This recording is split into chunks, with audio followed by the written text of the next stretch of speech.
L'utilisation du papier a entraîné une rapide augmentation des exemplaires du Coran en circulation. Amplifiés par une diffusion importante, ces préceptes ont contribué à la fois à l'évolution religieuse du califat et à cimenter son unité.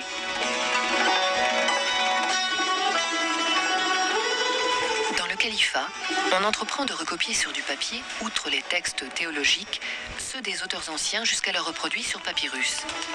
Tous les livres de l'Antiquité sont systématiquement recopiés dans leur langue d'origine.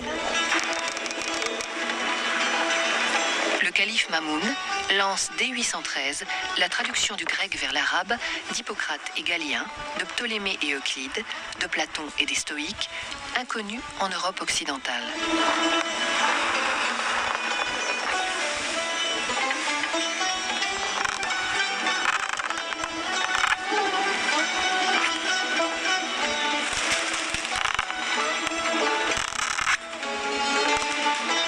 On traduit aussi les auteurs indiens et perses, inventeurs de l'algèbre, et on introduit les chiffres hindous que nous appelons arabes.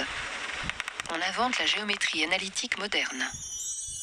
La culture arabo-persane enrichit l'héritage ancien en médecine.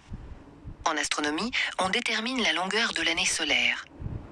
Bagdad devient la gardienne du savoir antique qu'elle transmettra à un Occident qui lui doit la Renaissance. Ce document était un catalogue recensant ouvrages religieux, philosophiques, mathématiques, d'astronomie et de médecine.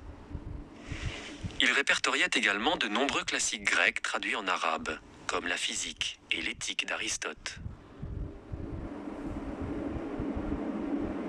L'effervescence intellectuelle du moment donne naissance à de grandes bibliothèques dans l'ensemble du monde arabe.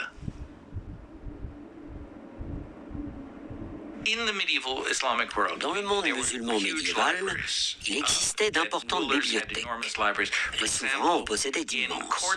Par exemple, à Cordoue, en Espagne, nous savons que la bibliothèque était conçue sur le modèle de celle de Bagdad et qu'elle contenait 400 000 ouvrages.